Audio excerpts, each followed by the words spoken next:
السلام عليكم ورحمة الله وبركاته. شمار كفوني الركن لين جاودين دفع لين فكينا ما جوي رب برين وعلي رسوكنا جوينا كتي وبونا ببشنا بيالا كسد ما جرا أباتي كافي جدا هنتفني كجدا هنتفني كان تكا هنتفني كان كباتا في دبل والمجموع الكتات اللالو قدامي عن جدا وهي قد لالي أرجيك أي قد بقى عن جدا سندي بيزي هراجة كذا كنو لالا هاي جرا تبي من جدا وهي وصل أرجم برول ترى تبي زيارة جرا تبي نجا قافتا جرا سلامة قافتي بكات ما يسام برا kanaaf iyyuu hordoftoota kiyya nama jechuun nama akkanaati nama tuffanne nama hundi isa biratti walqixaati anookatti manguddoota na dubbisaanii jira rabbiin inshaallah rabbi umrii isaanii ufaa dheeressu wallahi dhugaa dubbachuuf juwaar jiraachuun juwaar nu bulchuu qofaa miti jiraachuun isaa bichaan diinaaf dawaadha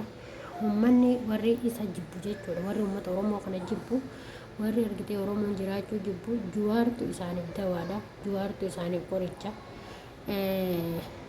juwaar sodaatan malee abiyyummaan kun jechuudha kan nama tokkoof deebii hin deebifne juwaariif deebii deebisa bar namni tokko bar nama sodaatuuf deebii deebisa malee namni nama waana godhaa waana godhu jee namni waana godhu jee nama sodaarraa qabu namni deebii deebisa malee nama waa takka nan godhu jee haasaa isaa kana tuffatee dhiisa jechuudha namni deebiin deebisu amma juwaarinnis gatii juwaar beeka dhiirummaa juwaar beeka juwaar jechuun dhiira dhugaa rabbii dubbachuun walii kuudhu wayya namni keenya waliin kuudhu malee oromoo rakkoon keenya waliin kuudhinu malee juwaar jechuun nama jagna yeroo gabaabduu keessatti mootummaa dikteetara wayyaanee san jikse jechuudha hawgaa meeqa humna jabaa qabu ka argitanii qabeenyaan wama hundaanuu haga funyaanitti hidhatanii jiran san jechuudha nama sanii juwaar leenca rabbi umrii isaanii waa dheeressu hunu asitti immoo warri argamu kun ilmaan isaa warra isa wajjin manni irra hojjetaa ture Osmaan Baay'uutii fi Maamma Fantaalleeti. Maamma Fantaallee kun gadi goollee kolfaa jira innillee itti kolfaa jira maashaallah tabaarakallah rabbi wallahi wajjin umrii isaan haa dheeressu rabbiin isaan kana nuuf haa tiksu bakka jiranitti wallahi hayyoota oromoo kana isiniin jaa hordoftoota kiyya har'agaa kunoo hayyuu kana qabadhee dhufe warri duuba garasiitti mul'atulleen immoo abbaa manaa Na'iima Abdurrahmaan gaazixeessitti OMN isii fi Faayisaa Eliyaas maashaallah rabbiin jazaa isaaniif haa kafalu hedduu takka sagalee uummata keenyaa ta'aa turan hedduu takka uummata keenyaaf rakkoo isaanii bakka hunda seenanii barbaadanii addunyaaf miidiyaaf dhiyeessaa turani osoo haala safuu hin cabsine miidiyaa kanarratti wallahi guyya tokkollee silaa isaanii warri gara miidiyaa kanaa dhufee nama jechuun namuma barate wallahi dhugaa yoo dubbanne nama jechuun namuma barate jechuun namni baratin maafi faayida warri amma asirratti ol bahee miidiyaa kanarratti viidiyoo wal waraabu waan adda addaa rakkoo adda addaa uumaa jiru kun namuma hin baratin jechuudha mee nama barate kanarraa fakkeenyaa fudhannu akkasii isiniin jaa hordoftoota kiyya har'a kun uummanni qaqqashtiin kun akkatti gaarabbii wal agarsiisee turtii waggaa meeqaa booda juwaariin kun gaafa hidhamee bahee uummata kanaan wal arguu miti lubbuun isaa akkatti deemee hawaasa kana wajjin mari'atu miti guyyuma tokko gadi bahee juwaar uummata isaa kanatti ani juwaar achi keessaa hin baay'ee yaadee hin turre garuu dandeettiin rabbii keenya akkanaa juwaar rabbitu jaalalee ilma namaa kenneefi rabbi nama ofii jaallate jechuudha jaalalee ilma namaa kennaafi jalqaba rabbiin jaallate ergarraa rabbiin gara maleekatti himaa achi booda immoo maleekaan gara ardii kana gadi labsanii achirraan immoo achi booda jaalalli ilma namallee akkanatti namaaf kennama rabbiin umrii isaa dheeressu rabbi hamtuu isarraa qabu rabbi yaadaa muraada isaa guuteefi jechuudha yeroo gabaabduu keessatti mootummaa biyya keenya bulchu rabbiin isaa haa taasisu namticha nyaataa san namticha dhiiga ilmaan namaa dhugaa jiru kana kan mana haadha hiyyeessaa mana wallahi dubartoonni akka dhiiratti mana namaa keessa waggaa 10 meeqa dalaganii ijaarratan jalaa jigsaa jiru kana rabbiin isa nurraa haa jigsu hunu haala kanaan jawween wallahi namatti tola yeroo akkatti deemee bashannana uummata isaa jaallatu uummata inni jaallatu waliin inshallah biyya teenya keessatti illee gaafa akkatti wallahi hawaasni kun hawaasni nama baqatee biyyarraa yaa'ee kun gara biyyaa deebi'ee isa wajjin bashannanu rabbiin nu haa agarsiisu. Rabbiin umrii hunda keenya dheeresseeti isiniin jaa. Namticha kana immoo rabbii yeroo gabaabduu keessatti nurraa haa kuffisu isiniin jaa hordoftoota kiyya. Qaaliiwwan ilmaan kun ilmaan OMN dargaggoota Jawaarii isaanii abbaan OMN illee duraan Jawaar ture, isaanillee isa asitti hiriirse maraxee fitee as naqe uummata yeroon hin jijjiirre, uummata mallaqni hin jijjiirre kan saba ofiitiif dhaabbatanii. Kanaafiyyuu abbaan amaanillee kun hojii waan argatee kolfuun beeknu, haati amaanillee Faayisaa Iliyaasi rabbiin gaa inshaallah isaaniif rizqii babbareedduu amma kennee biyya namaa sanitti illee nagaa isaanitti haa ta'u, isallee rabbiin isaa haa tiksu, jawwallee rabbiin umrii isaanii haa dheeressu.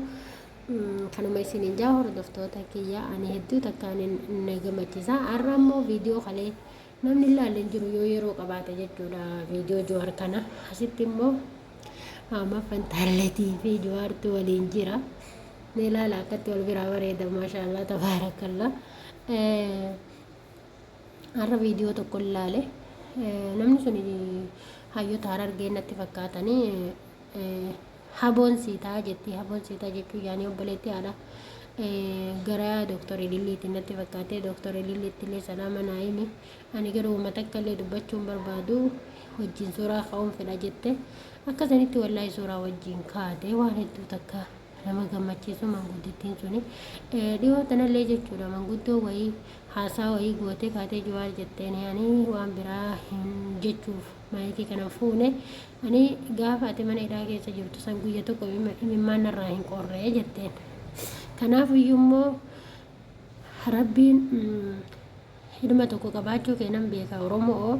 Oromootti akka waan nu dabaltu kuni gaafii kiyya jetteeni. Namni hundi gammadee dubbiin sun taatee fi kolfe. Kun immoo abjuu nama hundaati. Hawaasni hundinuu osoo Jawaar ilmaan hedduu qabaatee namuu hin fedha, hin jaallata ture. Kanaafuu rabbi ilmaanillee egaa haa kennuufi, garuu isaanillee nama qalbillee gara ilmaan argachuutti deeffatu rabbi isallee haa godhu. Wallaahi hedduu takkaan garaan na bade gaafa sani yeroo namni akkatti wallaahi lajiim yoona hawaasni alaa akkanaa maaman isaa maadayyaadha. Maaman isaa tun beekaa wallaahi numa argitanii sassatti jechuudha. Yeroo hunda isiin numa sassatti, garuu rabbiin umrii haa dheeressuufi. Garuu hawaasa caalaa immoo namni yeroo rakkoon tokko osoo mudate illee namni irra miidhamu maatii isaati, haadhuma isaati irra caalatti illee. Kanaafiyyuu rabbiin hamtuu isaa haadha isallee hin dhageessisinii, isaa fi haadha isallee rabbi umrii haa dheeressu.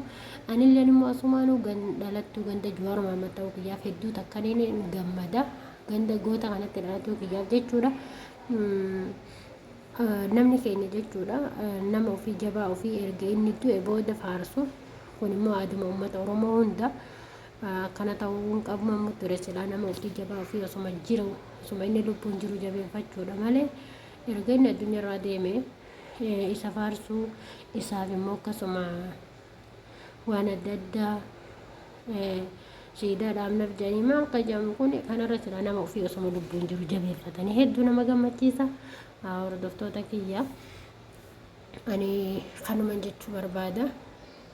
Amma warri biyya keenyaa namoonni baay'een warroonni Abiyyii deeggaran jechuudha. Jawaar dantaan kun qabu osoo uummanni Oromoo kun tasgabbiin bilisummaan baay'ee galuu danda'e jechuudha. Amma Abiyyiin eeggata erguma nuti aangootti dhufnee rakkoo wayii ka uumame hin jiru. Uummanni kun bara nama nagaan jiraate erguma nu gara aangoo dhufne kanaa jee. Garuu amma namni dhuguma sammuun isaa fayyaa dalagdu fayyaan dalaydu waan san dhuga jee hin fudhatu. Deengadda abbaa qabeenyaa jimmatti ajjeesan rabbi raahimata isaaf haa godhu. Kanaafiyyuu zaaka abbaa olii deemoo beekuun maqaan isaa na badee garuu suuraa isaa argee rabbi raahimata haa godhuufi. Kun maatiin OMN akkatti as tattaanii Tonifaa Na'imaa Abdurrahmaani kun abbaa manaa isiitti qacinaa jiru kun akkanatti gaa kun uffataa jaa jirani. Kanaafiyyuu warri Jimmaa immoo akka waan bilisoometti abbaan giddiifaan rabbiin isaaniif raahimata haa godhu. Garuu namni yoo fedhii lubbuu ofii argate jechuun waan dantaa lubbuu ofii yoo argate wallaahi homaa hin ta'amne achitti nagaa qabdi jecha jedhamu kana osoo jiru baatanii keessaa amma firri namni jalaa waa ta'e suni jara kana yoo arge anuyyuu gizee namni waggaa akkatti dhumu kana namni kun seetumaan immoo akka waan dachiin hundi nagaa tokkotti waggaa isaan yaadan kana anuu nan gubadha nan aara jechuudha. Garuu warri ilmoon isaanii firri isaanii jalaa miidhamee yoo isaan immoo gadi banii irratti waan akkanaa kana jaanoo maatiin sun akkam ta'aa hagam takka itti dhagayama. Hamilee maatii sanillee eeguun barbaachisaadha. Yoo waa godhu walla yoo waa nama saniif dubbatu yoo dadhabanillee nama sanirratti dubbatu irraa osoo of qusatanii kanuman jaa. Guyyaa tokko rabbiin immoo bilisummaa nu agarsiisuuf ta'a. Uummanni akkatti amman tana riphee taa'ee gaafa immoo funyaaniin baate dhuka'uun isaa nu gaafa dhuka immoo biyyileen achirraa kufuun isaa nafuu jechuudha.